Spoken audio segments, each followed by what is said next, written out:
Hello and welcome to today's edition, a Sunday edition of 10 with Ben. It's the 28th of July, it's the year 2024, and your daily 10 minutes with me, your guy, Ben K, coming to you from my office on the showroom floor at Mazda of Palm Beach, is upon you. As always, we're going to start today's daily 10 with Ben with the baseball reference, Immaculate Grid. Now, it's been a couple days since I've come to you guys, end of the month, a lot of things going on. We could spend today's 10 with Ben doing multiple grids, but maybe we'll keep those from the past couple of days in our back pocket for a different day, because we got some stuff to talk about today. So, let's get started.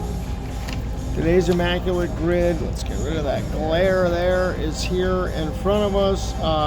For those of you unfamiliar, the baseball reference Immaculate Grid is a daily 9-square grid where you have to match the player throughout all of baseball history that matches the answer for the intersecting grid. You're going to get 9 squares on the grid, 9 guesses, can't use the same player twice.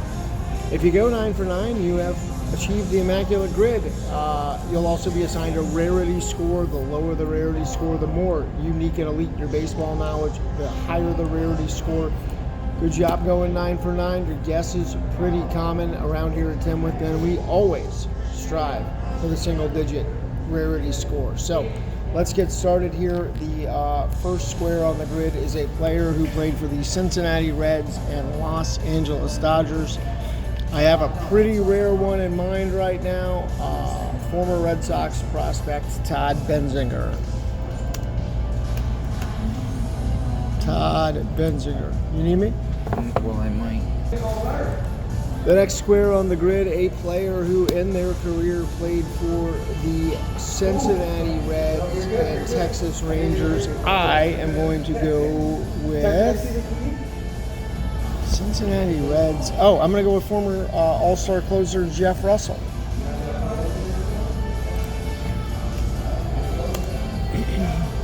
Jeff Russell. All right, next. Player who played for the Cincinnati Reds and Atlanta Braves. If you've been watching 10 with Ben, you know I have a go-to for this type of teams, and that is Roberto Kelly.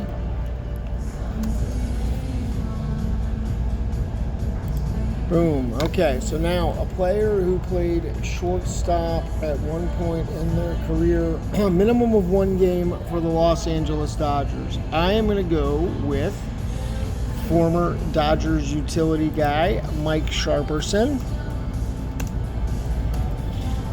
Mike Sharperson.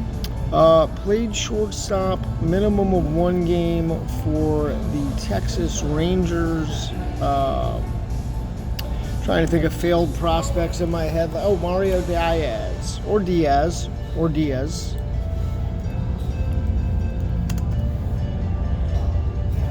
Mario Diaz. All right, played shortstop, minimum 1 game for the Atlanta Braves. I've got another failed prospect here for you. Remember, Jesse Garcia.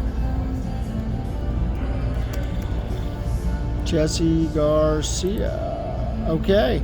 Now, the final square on the grid, 6 WAR or higher season while playing for the Los Angeles Dodgers. As you know, my hack with this is to go with starting pitchers. So, 6 WAR season for the Dodgers, I'm going to go Kevin Brown.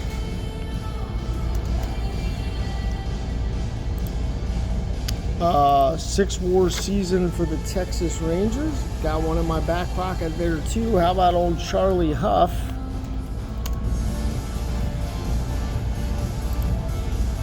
And finally, a 6 WAR season for the Braves, Phil Niekro. Yeah, look at that. We've accomplished a single-digit rarity score of 4. Not bad, not bad. Hang with me. I gotta hit the pause button. I'll be back for the rest of this 10. Hold on. All right, so it's no secret that our Boston Red Sox, who have been among the hottest teams in all of baseball in the month of July, have not been great coming out of the All-Star break. Swept by the Dodgers. Lose a 3-game series, 2-1 to the Rockies. tremendous win Friday night against the Yankees, coming back to win that game 9-7, and then had a lead in the ninth last night.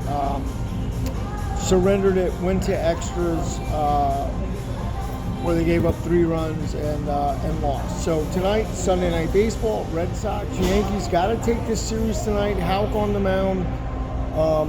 I believe they will. Now, there's been a little bit of flurry of action around the major leagues as we head into the trade deadline, 72 hours away. The Yankees have probably made the biggest move so far, getting Jazz Chisholm from the Marlins,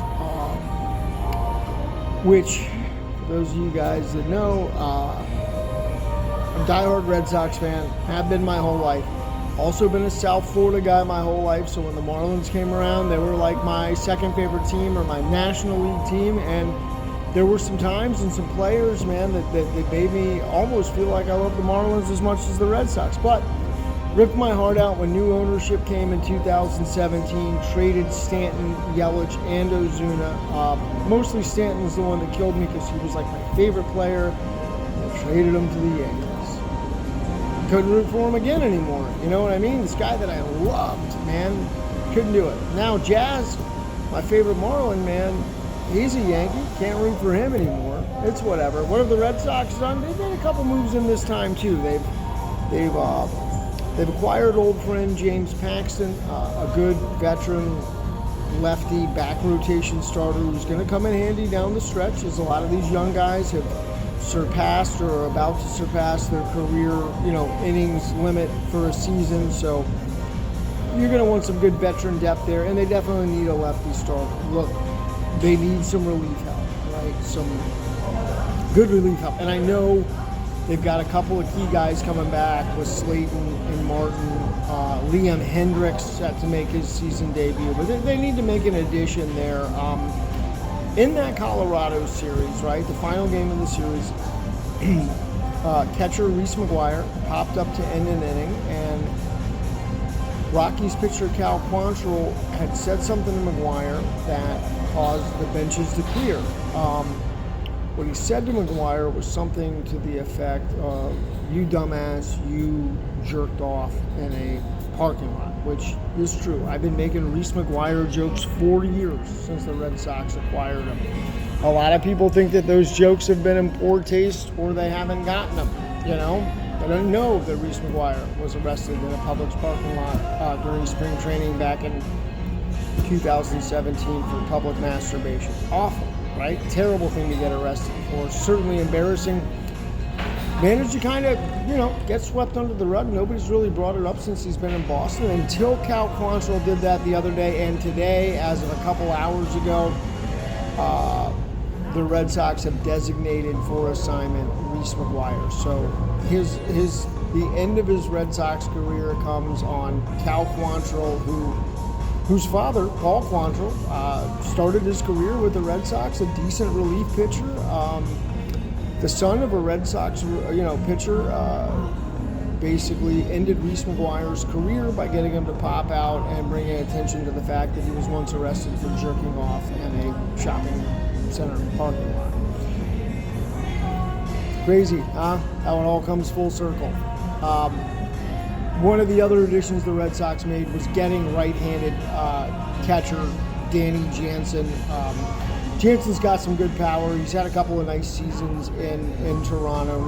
Hasn't been great this year. He's been a little bit better in the month of July. But it wasn't long ago the Jays were so high on Jansen as part of a platoon with Alejandro Kirk that they traded Gabriel Moreno to the Diamondbacks for Dalton Varsho. Moreno at the time was like the second best catching prospect in all of baseball behind Adley Rutschman. So they were pretty high on him.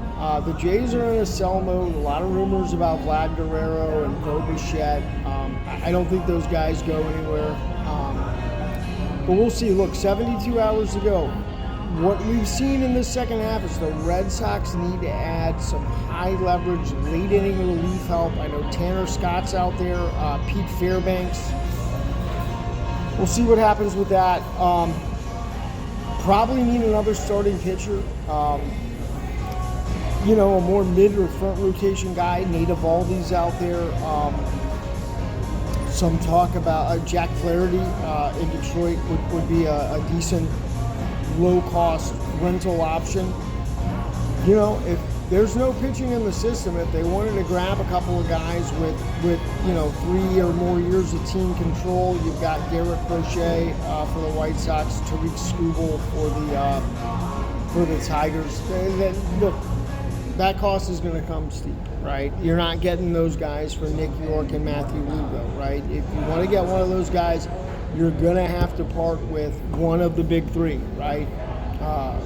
Kyle Teal, Marcelo Meyer, Roman Anthony. I guess the big four, Kristen Campbell.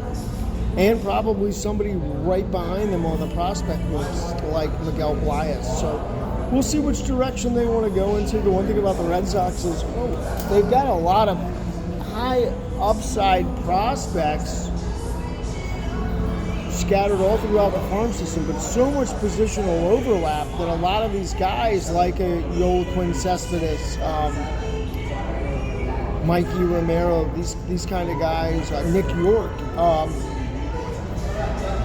they're blocked, right? They're blocked. They got a good young foundation. Their path to Boston is not an easy one. So we'll see what happens. That's it for today. We'll be back tomorrow, one day closer to the trade deadline and with the results of the Red Sox-Yankees series in hand. Go Sox. Thanks for watching 10 with Ben. Make sure to like, subscribe, tell your friends, have them tell their friends to like, subscribe, and tell their friends. 10 with Ben.